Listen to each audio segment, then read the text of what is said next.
The scoreboard in Washington read 5-1. Second set Wednesday night, and Leylah Fernandez was one game from leveling the match.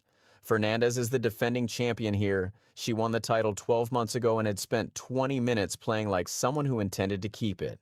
Alexandra Eala had taken the first set 6-2, then watched the second come apart in her hands. Eala won that set. She dragged it back from 5-1 down, forced a tiebreak, and took it 7 points to 1. She walked off having beaten the defending champion 6-2, 7-6.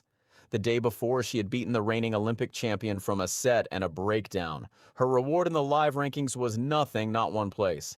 That is not a complaint. That is the entire story. Not a lucky draw, not a one-week hot streak, not a wild card carried by a friendly crowd. What is happening in Washington is a correction, and the thing being corrected is the ranking itself. 3 wins. That is the whole distance between Alexandra Eala and a place inside the top 20 that no player from the Philippines has ever held. Not 3 seasons, not 3 more years of grinding through qualifying draws in cities nobody televises. 3 matches starting today. And what sits on the far side of those 3 wins is bigger than a trophy, bigger than a career high, bigger than any number her country has ever put on a tennis ranking. Here is the thesis. Almost everyone this week believes winning Washington would be an enormous leap for Eala. It would not. The jump is 8 places, 28-20. And that small number is the most encouraging fact of her career because the ranking beside her name is not measuring what she is now. It is still reading last year's schedule. Before we get to what the top 20 actually buys her, you need to understand how a live ranking moves round by round. The shape of it is nothing like what people assume.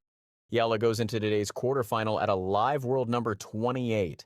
Reaching that quarterfinal has already been paid for. The points are banked, the ranking has absorbed them, and if she loses today, she stays at 28. Nothing is lost. She is not risking a position this week. She is shopping. Win today, and she is into the semifinal. A semifinal at this level is worth 195 points. We know that figure precisely because she banked exactly that in Berlin 6 weeks ago. That result moves her to roughly 25.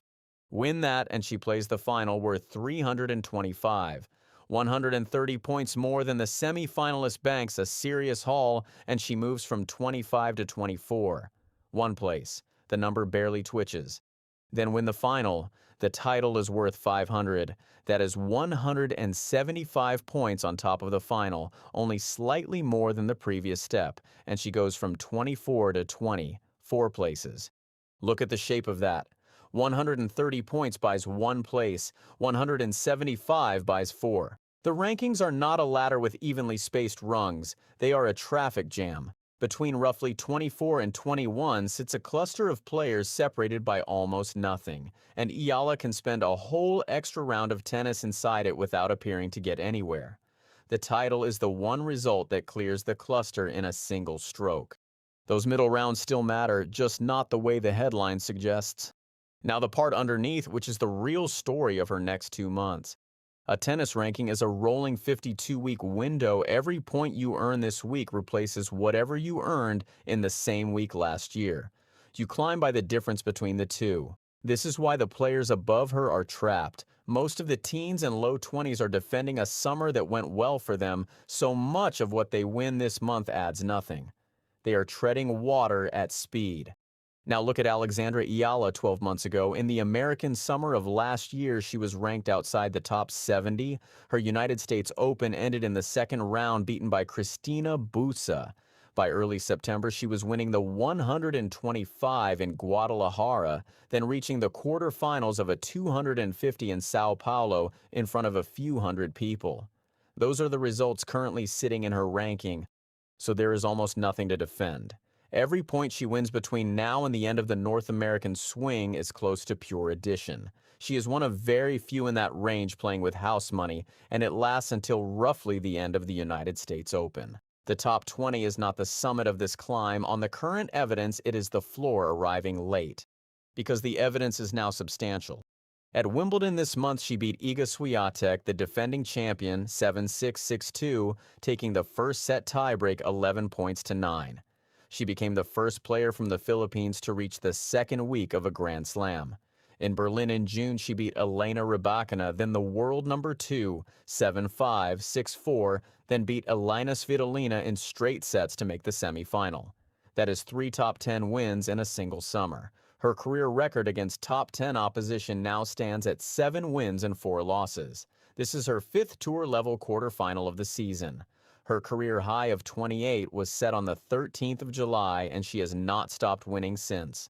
And this week added 2 more names. Zheng Qinwen, the Olympic gold medalist, beaten on Tuesday 4-6, 6-4, 6-1 after Eala went down a set and a break and then won 7 straight games. Fernandez, the defending champion, beaten from 5-1 down. Eala's own reading of it is worth hearing. Asked after the Zheng match where the fight came from, she said, "I think I've already had that in me." Then she added the part that explains the season. That just comes also with the level of my tennis getting higher because you always want to win and you always want to fight. But I think now with the progress I've had this past year, I have a bit more of ammunition to back it up. Standing in the way today is Svitolina, the 2nd seed, who already lost to her once this year and sounded entirely aware of what is coming. Tomorrow is a new surface, new country, a new city, so it's a new challenge, she said. That is a top 10 player calling a quarter-final against a 21-year-old a challenge and meaning it. So here is the verdict, and it is not the one the headlines are selling. The top 20 is a beautiful sentence and a historic one for Philippine sport. It is not the prize. At a Grand Slam, there are 32 seeds, and the line that decides your fortnight is not 20. It is 16. Seeded from 17 to 32, you can be handed a top 16 player in the 3rd round. Cross into the top 16, and that same opponent cannot reach you until the 4th. At 28, she is in the lower band. At 20, she is still in the lower band. The 8 places she can win this week do not move her across the line that matters at Flushing Meadows, which is why the second mechanism is the one to watch. The top 20 is what 3 wins in Washington buys. The top 16 is what 70 points of defense buys across the North American swing, and almost nobody up there is carrying a sheet that light. The number has been wrong about Alexandra Eala all season. It is about to be slightly less wrong. Rankings do not measure how good you are, they measure how long you have been that good.